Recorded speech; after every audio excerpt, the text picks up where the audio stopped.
Et si je vous disais qu'entraîner une IA, ce n'est pas juste cliquer sur un bouton. Explication avec Sanju IA. Lorsqu'on fait de l'apprentissage supervisé, on a souvent besoin de suivre un pipeline bien défini. Et dans ce domaine, on a 5 étapes qu'on doit suivre. La première étape, c'est la collecte des données. Vous savez bien qu'on ne peut pas créer une intelligence artificielle sans avoir au préalable des données. La deuxième étape, c'est le pré-traitement de ces données. On va commencer par nettoyer ces données et on va faire la mise à l'échelle de ces données, c'est-à-dire faire correspondre ces données aux problèmes qu'on souhaite résoudre. La troisième étape, c'est la séparation des données. Pourquoi faire cette séparation? On a généralement besoin de diviser ces données pour avoir une partie de données uniquement pour l'entraînement et une autre partie de données uniquement pour les tests. En fait, lorsqu'on entraîne une intelligence artificielle sur un groupe de données, on a souvent besoin d'un autre groupe de données de ce même type pour pouvoir tester si le modèle a bien appris. Je m'explique. Imaginez à l'école, on vous apprend à faire un calcul simple.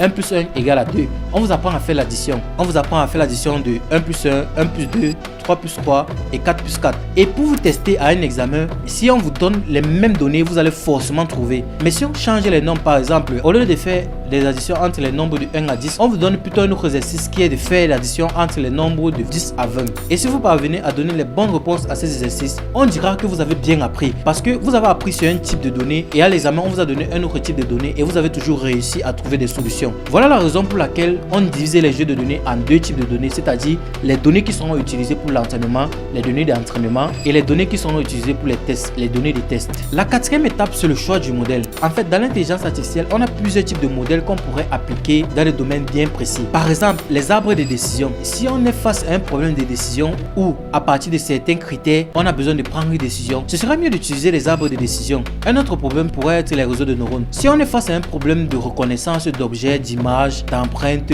reconnaissance faciale, il serait plus préférable d'utiliser un modèle comme les réseaux de neurones parce que ce modèle a déjà fait ses preuves dans ce domaine-là. La cinquième étape, c'est l'entraînement du modèle. En fait, dans cette étape, on passe juste les données d'entraînement au modèle et on laisse le modèle apprendre de ces données. La sixième étape, c'est l'évaluation du modèle. Après l'entraînement du modèle, on récupère le modèle qui résulte de cet entraînement et on lui passe les données de test pour voir comment est-ce qu'il se comporte devant de nouvelles données. Et dans cette étape, on peut ressortir des valeurs comme la précision. On peut voir peut-être si le modèle est très précis. Par exemple, on peut avoir une précision de 99%. Ça veut dire que le modèle, il arrive à trouver 99% de fois la bonne réponse. Et la dernière étape, c'est l'amélioration du modèle si nécessaire. Un bon pipeline en intelligence artificielle est très nécessaire pour avoir un bon modèle à la fin. Si les données au préalable sont déjà biaisées, le modèle ne pourra pas faire de bonnes prédictions. Et si la validation n'est pas rigoureuse, on pourrait peut-être perdre certains types d'informations. Et parfois, même le meilleur type d'algorithme échoue. Donc les prédictions en intelligence artificielle ne sont pas forcément la meilleure prédiction.